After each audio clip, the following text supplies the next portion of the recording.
Hello everyone, Backyard Bullion here, coming to you with an international precious metal ramble.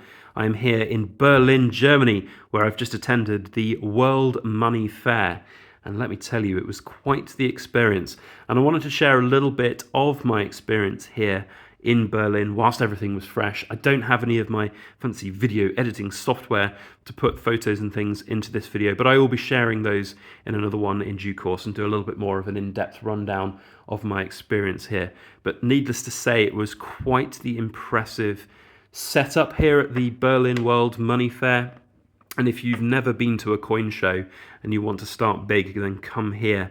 I've been to a few in the United Kingdom with the London Coin Fair, and let me tell you, that just pales into insignificance. If you've ever personally been to the London Coin Fair, multiply that by like 10 and then add some professional exhibitions there as well in terms of big mints from around the world. And we're not just talking, tiny little stands. We're talking big professional exhibition centre style arrangements. Everyone was in attendance that has any kind of say or name or reputation within the minting and coin world. There was the Royal Mint, the Austrian Mint, Perth Mint. There were queues for, 20 minutes to get access to the Perth Mint's exclusive coloured kookaburra coins.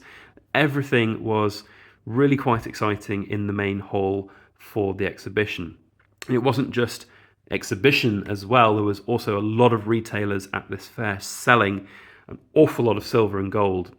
And it was quite exciting to walk around. I mean, I dread to think what the security was like for this hotel. There must have been hundreds of millions of pounds worth of gold and silver at this fair. I don't even underestimate that, because the sheer size of the whole experience with how many retailers were there, and some retailers with only gold, with just like tens of thousands of pounds worth of gold upon gold upon gold in their stands. And these went on and on and on. And then, of course, you just have all of the different silver bits too. It was quite the experience, let me tell you, and certainly something that I would recommend if you are a coin aficionado or somebody who really enjoys just walking around and seeing all of the buzz and activity of a coin fair like this. Now, it was quite busy from a visitor's perspective. What I would say and what I would advise is book your tickets in advance. You can, if you ever do come to the Berlin Money Fair, you can go online and buy those tickets in advance. You are able then to skip the queues of people, and it's a little bit cheaper as well if you buy kind of the season pass, so to speak, and get in for a couple of days. And let me tell you, you sometimes would probably need 2 days to go around this entire fair because it's that big. It was really quite impressive. And not just modern bullion coins represented, there was everything. Anything from ancient coins, banknotes, all the way through to the modern bullion, specialist gold, proof collectibles. There was just too much almost to take in. It was really quite staggering. Now, from my perspective, I was very lucky to meet some of our sponsors whilst I was out here as well, which was the primary reason for me going, as unfortunately going and buying silver in the European Union now is even if you bring it back to the UK, the fact is that there's VAT applied to it either in the EU or in the UK now. So it's pretty much cost neutral whether or not you bring back any silver or not. There is a personal allowance for any travellers back from outside the UK to the UK where you don't have to pay any taxes. But do your research before you travel and bring anything back. I'm not going to sit here and pretend to give you any kind of formal tax or import advice for these types of things. But I thought it was really quite an interesting fair, and certainly something that you should do if you're a big coin fan, if you want to go and see what all of the different mints are working on, some of the new technologies that's out there. That is very exciting to see. Now, one thing that I didn't really get to sort of too much in depth with was the sort of technical forums that go alongside all of the different exhibitions there. There is just too much almost to do at these fairs.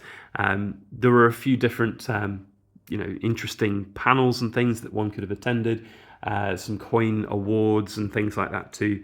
There's literally something for everyone. It was really quite impressive. So what I will be doing is sharing another couple of videos in due course, showing some of the different people that I met, well, not the actual people, but some of the organisations that I met, and talking a little bit about those in particular because the primary reason for me coming out here was to meet a few of our sponsors. So we will be talking about the Germania Mint, we'll be talking about Europa Bullion, PowerCoin. We'll also be talking about a new sponsor that we've managed to bring on whilst out here, which is the Carpathian Mint with some of their newest offerings. And those will be showcased on Friday this coming week. So if you needed no better reason to subscribe than to see a brand new piece and a brand new coin in all of its detail and glory, then that is certainly a reason to do so.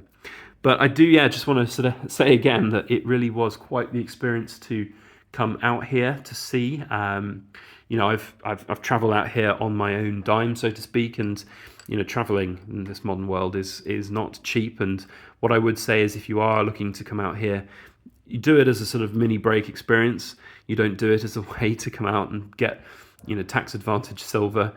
Even if you were able to get a certain amount back into the UK, it's not going to be offset by the costs to come out here. So that's not what this trip was about. For me, it was just about enjoying a little break to Berlin, which is a fantastic city. Berlin is a really vibrant, very, very exciting modern European city now, and certainly something that, certainly a place that I would recommend that you come and visit if you are interested in some international travel. And if you're a coiny and you like coins and bullion and gold, then perhaps the World Money Fair is something for you.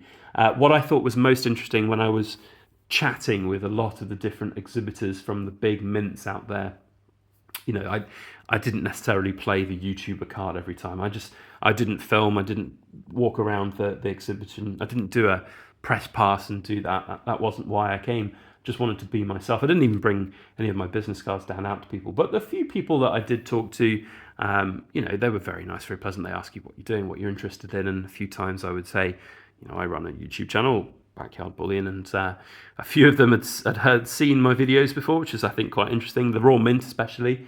The guys there were very complimentary of my channel, even though I've been a little bit critical of them in the past. But I've also been quite open and positive about some of their products too. But what I thought was most interesting is that they all said that if you're in the coin world, if you're a mint, you come here. This is the place to be, and that's the mantra that is on the sign, the branding, all about the World Money Fair. It is the place to be if you're anything within coin world. Now, what was interesting was that there was a lack of other British private mints, which somewhat doesn't surprise me. There's a lot of, quite frankly, garbage private mints in the United Kingdom, but there are some good ones too, and I was surprised not to see the likes of, say, the Pobjoy Mint, which do some incredible coins and incredible coin production. And a few of the different exhibitors were saying that it was down to Brexit. And I don't mean this to be a political thing around Brexit and the woes around Brexit and everything that's going on, but it is a shame that we seem in the United Kingdom to be somewhat disconnected from the absolute incredible nature of coins and coin worlds from Europe and the rest of the world, quite frankly. Hopefully that will continue to change and grow, and we'll have, I do think that there's a place for British coin production here in Europe. And even though the Raw Mint wasn't necessarily able to sell and showcase some of their best products for people to look to buy because of Brexit, maybe one day in the future that will change. But for now, at least, we can at least bask in the enjoyment of the World Money Fair here in a beautiful Berlin. And I just want to say a big thank you to all of our sponsors out there that we met. It was very great to meet you all, and I'm sure in due course we'll be talking more and showcasing some incredible things. And a big thank you to all of you in the camera as well. Whilst I came out here on my own dime,